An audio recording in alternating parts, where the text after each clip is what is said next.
for another video. As you guys know, Ari Clow is back in Seattle, and he has been obsessing over lactate training. It's sort of the Jakob Ingebrigtsen, Gert Ingebrigtsen Norwegian method of training. So I'm going to be doing a fun 6 to 7 by mile workout, pretty easy today on a minute rest with Ari. And what we're going to do is we're going to test my lactate. So they're going to prick my ear basically, and we're going to see where it is, because Ari is predicting that my lactate is really high. Honestly, I'm not going to waste my time trying to explain what it means, because I don't want to misinform you guys on it. This stuff is really interesting, and maybe it could be a training method that I use moving forward. Taking a lactate can identify where your lactate threshold is, because there's a point where your body will produce more lactate than it clears. And that's all you're trying to do, is find that zone. So we have no idea where Spencer's is. Probably won't actually find it today. We're not going to do a full-fledged lactate test, but we're just going to start gathering some data, and over time it'll become usable. But today it'll just be interesting to see me and Spencer running the same pace. Where's my lactate? Where's his? We're about to hit 7. Oh, we're going to do that stuff too, right? Maybe, if I'm in a good mood. I'm going to do it for me. Oh yeah, the other thing is, after rep 2, I'm going to take a lactate, and I'm going to need to use the screen as a mirror. But yeah, 7 times a mile, LT2 for me. We have no idea what lactate intensity it is for Spencer, but he's just going to work out with me. So, not in the best of moods, but let's get the system going and we'll see what happens.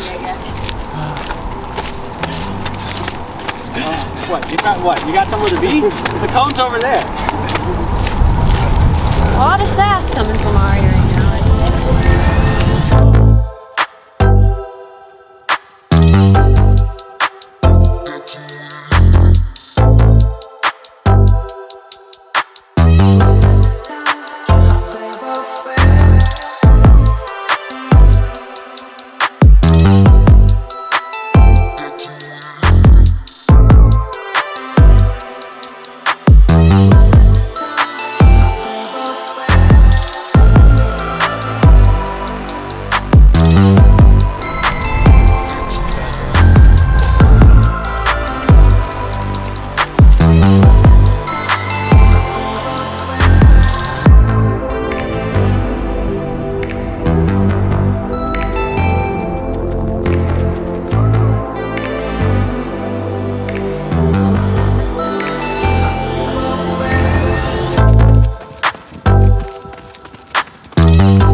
Pick it up a wee bit. You good?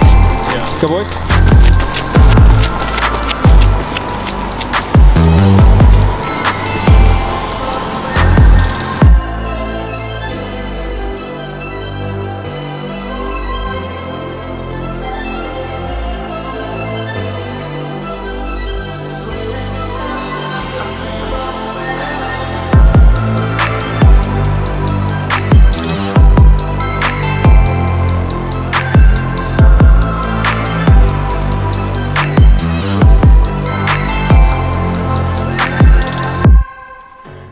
Alright guys, so in between rep 3 and 4, I was able to take a lactate test, and my numbers read at 3.6. Essentially what you do is you prick your ear, and then you wipe it with a towel, and then you squeeze a little bit of the blood out, and then put the test up to it. I'm not going to act like I know anything about lactate and testing stuff, but Ari said 3.6 was a little bit lower than he expected. And he'll talk about it later in the video, but the number means nothing. I don't want to kind of confuse you guys and act like I know what I'm talking about with this stuff, but I kind of wanted to talk about this workout in general and try to explain why we're going so slow. So yeah, we're going like 5:15 to 5:10 pace, which is, you know, remarkably slow in comparison to the stuff that I have done all year. You know, I used to do 4:45 mile repeats off of 90 rests, and this is, you know, 5:15 pace. So, you know, the theory is that you're really touching the same system of LT2, which is threshold. If you're going slow, but you're actually not, messing up your legs as much, and you're able to recover a lot better off of this type of training. I'm not necessarily committing to doing this type of training full time or anything. This is just my down week because I don't have a race coming up or anything. But this training philosophy it's very similar to Jakob Ingebrigtsen's. I think that essentially you would get to the point where you build up so much volume that you can do so much of this stuff. So Jakob would do like a workout like this in the morning and then another one at night, and then he would do like 2 of those a week. So that's 4 workouts right there. And then he would do more pace specific stuff. But I definitely think that it's cool, looking at the science of this type of training, and this could be sort of a missing link for me. So comment down below if you guys think that this type of training is something that you'd like to see me do moving forward, or if you'd like me to kind of stick to what I'm doing currently. I'm racing a road mile at the end of July, and that's about it on my schedule. So I'm kind of open to try new things. At the same time, I don't want to absolutely mess up my training right now. But yeah, comment down below. What did you say that my lactate was, Measure? You were 3.6 millimole at 5:12. All right, what does that mean for me right now? You can extrapolate absolutely nothing from that. It's meaningless. I don't know, you have a theory. It's lower than I would have thought, and so my theory is that your actual threshold is higher than that, just based on what your training's been and where you are anaerobically. So I'm guessing that the paces were actually under threshold. So that's just a theory. Again, you guys have like a fast freshman. You can extrapolate nothing. So extrapolate nothing, but assume my threshold is 5 minutes. Yeah, but you can only hold it for 30 minutes. Oh, really? Yeah, right? That's what that means. Versus if you were to do a little bit more aerobic work and throttle your glycolytic capacity, your threshold would drop slightly in terms of time, but you'd be able to hold it for a lot longer.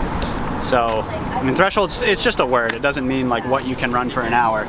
So, but again, one piece of data tells us nothing. All right, we're enjoying ourselves some X Endurance protein post-workout. All right, Ari's trying his first ever X Endurance chocolate protein and then berry carbs. It's actually good. I know you don't even have to. Oh, that's disgusting. Don't you ever type Spencer15 into xendurance.com checkout if you know what's good for you. Oh, that's terrible. Come on, give an honest review now. Berry and chocolate. I don't know. Strawberry covered chocolate. Chocolate covered strawberries. Yeah, it's strawberry covered chocolate. Yeah, that's what it is. Those could be tasty. My mom used to make those for me as a kid, so. You take a chocolate bar, you just put some sliced strawberries around it. But the important thing is, don't listen to what an influencer tells you to do. Figure out what works for you and do that. So discount code Spencer15.